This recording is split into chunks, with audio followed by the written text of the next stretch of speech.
stand in the moments of comfort and convenience, but where you stand during the times of challenge and controversy. Democracy is crumbling before our very eyes.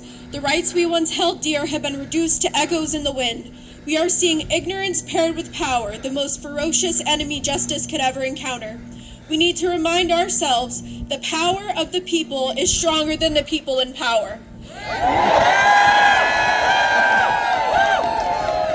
Our unification can facilitate the change needed for liberation. This is why the wealthy sows hatred and fear into our hearts. We start placing the frustration of our hardships on the backs of the undeserving, rather than the ones oppressing us. We must terminate our need to fight amongst ourselves and instead fight the powers that be. It is not Democrat versus Republican. It is not the left versus the right. It is the rich versus the poor. It is the democracy versus the oligarchy.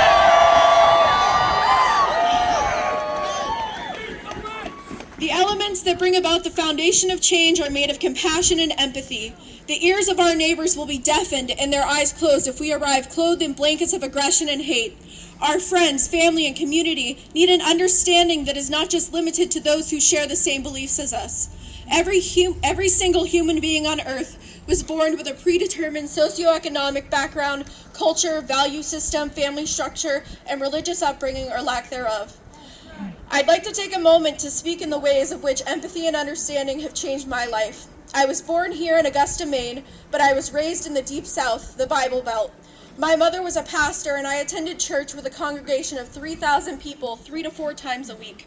To receive validation and support, there was a price, and I paid with Christian devotion and conservative belief. The ideology that formed me was based in homophobia, transphobia, bigotry, and ignorance. But as I stand before you today, as an atheist, queer, non-binary leftist, I need you to know my salvation was never found in a God. It was found in a group of friends who showed me compassion when I did not deserve it. They gave me patience in the midst of my ignorance. They loved me in a way that allowed me to finally love myself. They gave me the freedom to be who I am and not who I was told to be.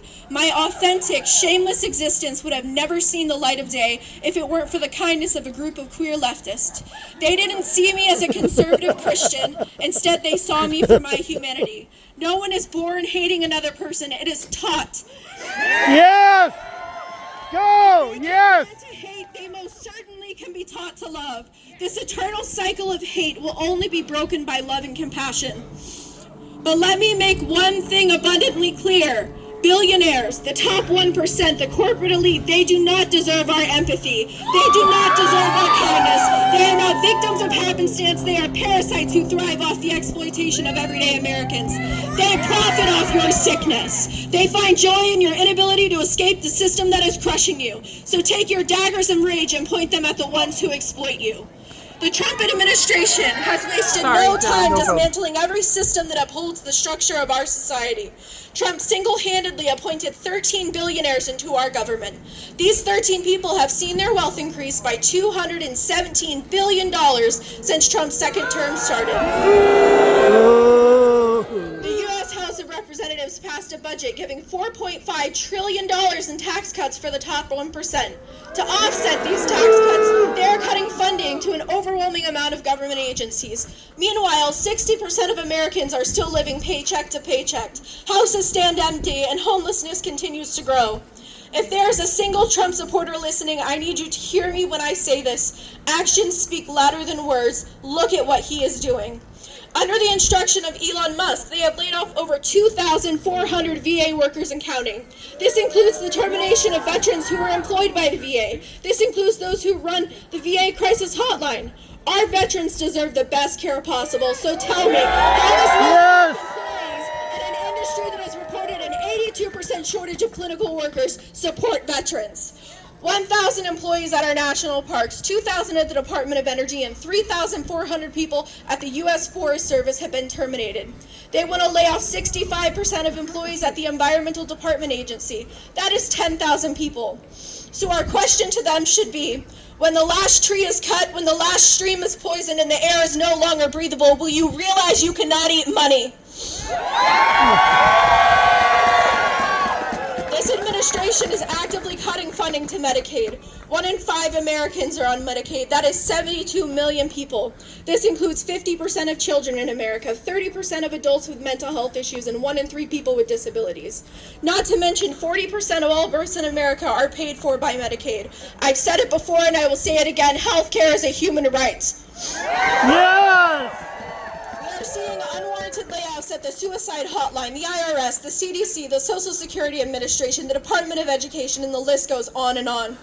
Immigrants are not stealing your jobs. Elon Musk is doing that. Yes! The only minority destroying America is the top 1%. Hurt breeds fear, fear builds walls, walls separate us, and division will kill us all. We are looking at an unethical, ruthless deportation of millions of innocent people. It is so completely absurd to criminalize individuals based on their geographical location of their birthplace. No one is illegal on stolen land. Reproductive rights are being ripped from our hands. Since the overturning of Roe v. Wade, 17 states have banned abortion or severely restricted it. Maternal and infant death rates in these states have increased significantly. Do not for a second think that just because you're in a blue state, your rights won't be extinguished too. And if the pain that a childbearing person feels too foreign for your comprehension, you should have no say in what happens with their womb. Our bleeding bodies are not your battleground. There is no debate. Those of us harboring humanity should have the right to control our own destiny. Hallelujah. 9 states have gone to the Supreme Court to try and overturn gay marriage. If my love is a sin, I will walk into hell clothed in rainbows and filled with pride. I will congregate with the broken souls and rejoice in how I cheated God, because I have experienced heaven on earth without ever stepping a foot inside. You cannot pray away the gay, you can try and outlaw us, but we have always existed. Our love cannot be extinguished by their hate. Yes! In recent days, the state of Maine has been threatened that if we don't unconstitutionally erase trans people from sports, we will lose all of our federal funding. When injustice becomes law, resistance becomes a duty. The vicious attack on trans people in this country is morally abhorrent and never ending. They have banned trans people from the military. They are invalidating trans existence via passports and government IDs. They are working with those in charge of federal prisons to move the 2,000 trans women that are currently in custody to a men's prison. This will end in rape, violence, and most likely the murder of trans women. They are suspending any means to change gender markers on federal documents. They are making it harder and harder to get access to trans healthcare every day.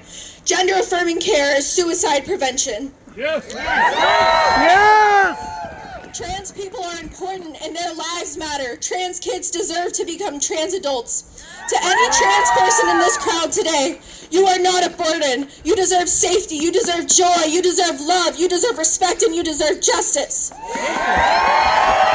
all is said and done, we will not remember the words of our enemies, we will remember the silence of our friends. If you are an ally, your advocacy needs to be louder than their hate. The suffocation from the fumes of fascism fueled by this presidency is exhausting. Hopelessness, despair, and rage riddle our bones. The thought of dismantling a system that was broken in its conception is daunting, to say the least. So where do we begin? First, you cannot pour from an empty cup. Your fight is diminished when you put yourself last. Prioritize your peace and try to find joy in the midst of all this misery. Our joy in and of itself is an act of resistance. Support locally owned businesses. Support queer, Black, and immigrant-owned businesses. Share their posts, leave reviews, and amplify them. Participate in the economic blackouts being facilitated all around the country. We need to stop lining the pockets of billionaires and put money back into our own communities.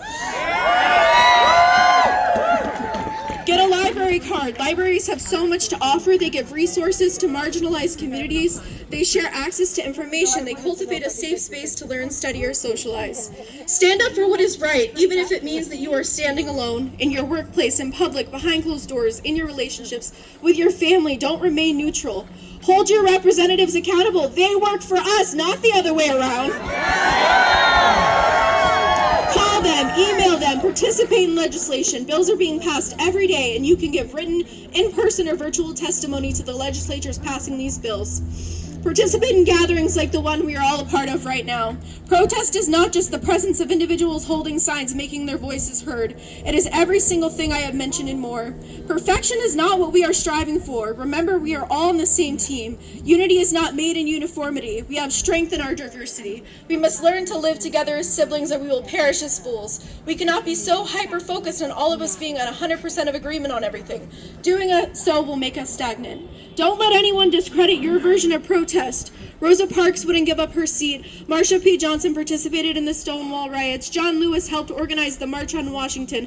Audre Lorde used her poetry as a platform to fight oppression. They all played a role. Activism takes many forms. Any act of resistance will help our cause. I will end by saying this. We are the generation holding the burden of revolution, and we did not grow up reciting liberty and justice for all to ever stand for anything less. No justice, no peace. No justice, no peace. No justice! No peace! No justice! No peace! No justice! No peace! No justice! No peace! No justice!